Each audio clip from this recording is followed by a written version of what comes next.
دوستو، اللہ رب العزت نے ہمیں جو زندگی کے قیمتی لمحات عطا فرمائے ہیں، یہ اللہ تعالیٰ کی بہت قیمتی نعمت ہے. لیکن ہم دیکھ رہے ہیں کہ صبح سے شام تک، شام سے صبح تک ہماری زندگی کے قیمتی لمحات جن کے ذریعے سے ہم جنت کے مستحق بن سکتے تھے وہ ضائع ہو رہے ہیں، لایانی باتوں میں، لایانی بحثوں میں، لایانی کاموں میں.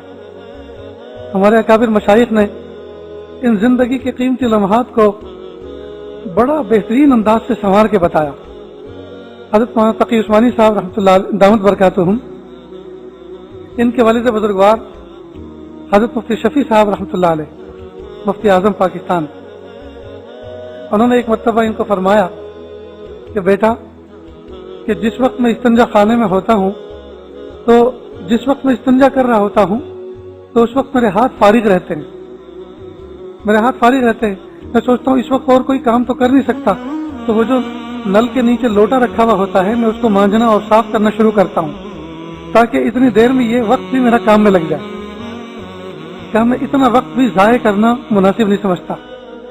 اللہ ہمیں لمحات زندگی کی قدر کی توفیق عطا فرمائے.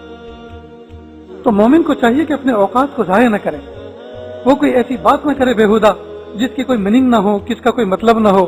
وہ کوئی ایسا لطیفہ، کوئی ایسی بات ذکر نہ کرے جس میں سے کوئی نتیجہ نہ نکلے سوائے ہو ہا ہا کے. عجیب دوستو المیہ ہے. مسجدوں کے باہر چبوترے بنے ہوتے ہیں، بیٹھنے کا سسٹم ہوتا ہے، سنتیں نفلیں چھوڑتے ہیں اور آ کر باہر بیٹھ جاتے ہیں، براجمان ہو جاتے ہیں، اور وہاں ایسی ایسی باتیں، اتنی لمبی لمبی باتیں چلتی جس کا کوئی مطلب، جو راستے میں سے گزرا اس پہ تبصرہ، اس کے پیچھے کوئی نہ کوئی بات، اور بلا کسی تحقیق کے. حدیث پاک کا مفہوم ہے، محبوب نے فرمایا ایک مومن کے جھوٹا ہونے کے لیے اتنا ہی کافی ہے کہ وہ سنی سنائی باتوں کو آگے بغیر کسی تحقیق کے چلائے. اس لیے دوستو، کامیاب زندگی کا گر یہ ہے کہ ہم جب کوئی بات بولنا چاہیں تو پہلے یہ سوچ لیں کہ اس کے بولنے سے کچھ نفع ہے یا نہیں. اگر نفع ہے تو کہیں، اور نفع نہیں ہے تو نہ کہیں. یہ مومن کی پہچان ہے. بولنے سے پہلے وہ چیک کرے اپنے جملوں کو کہ یہ جو مجھے بھی تقاضا ہو رہا ہے کچھ بولنے کا، یہ جو ایک دم سے یہی مطلب پیٹ میں دکھتا ہے نا، مجلس بیٹھی ہوئی ہے اور ایک نے ایک لطیفہ سنایا تو دوسرا فوراً دوسرا سناتا ہے، تیسرا فوراً اس کی بات ختم نہیں ہونی پاتی کہ فوراً وہ کیچ ہاتھ میں لے لیتا ہے اور پھر وہ شروع کرتا ہے، اور اس کی بات ختم نہیں ہوتی کہ فوراً وہ انتظار میں رہتا ہے. بلکہ لوگ دوسرے کی بات غور سے سنتے ہی نہیں، وہ سنتے ہی نہیں، وہ سوچتے ہیں کہ اس کے بعد مجھے کیا کہنا ہے. یہ لایانی باتیں ہیں. اللہ ہم سب کی اس کی حفاظت فرمائے. اللہ پاک نے قرآن پاک میں منع فرمایا، اور اللہ پاک جو لوگ ایسے کام نہیں کرتے، ایسے کلام نہیں کرتے، ایسی باتیں نہیں کرتے، اللہ رب العزت نے ان کی فلاح کی ضمانت لی. قد افلح المؤمنون الذین هم فی صلاتهم خاشعون والذین هم عن اللغو معرضون.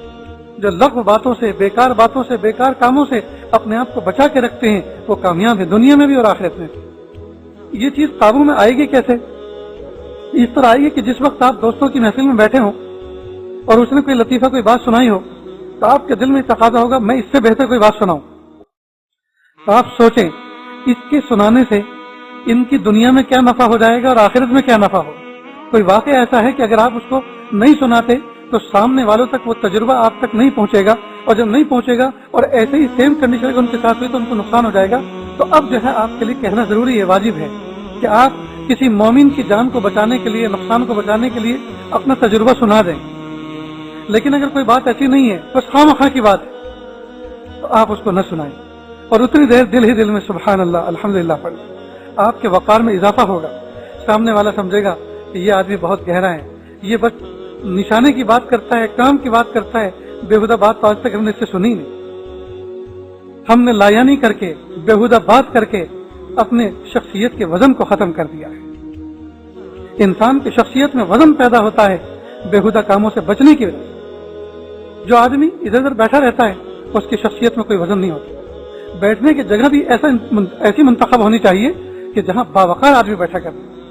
اب ہم بس اڈے پہ بیٹھ گئے آڑے ٹیڑھے ہو کر، ہم جو ہیں کسی چائے کی لاری پہ بیٹھ گئے آڑے ٹیڑھے ہو کر، تو لوگ ان حلقوں سے بھی اندازہ لگا لیتے ہیں کہ آدمی کا وزن کتنا ہے. آدمی کو چاہیے کہ وہ باوقار رہے، اس کے اندر ثقافت باقی رہے، وہ ایسی جگہوں پر بیٹھے جہاں بیٹھنا اس کے وقار کے خلاف نہیں. تو شخصیت کا ایک وقار ہوتا ہے. تو جب آدمی لغو بات کرتا ہے، لغو کام کرتا ہے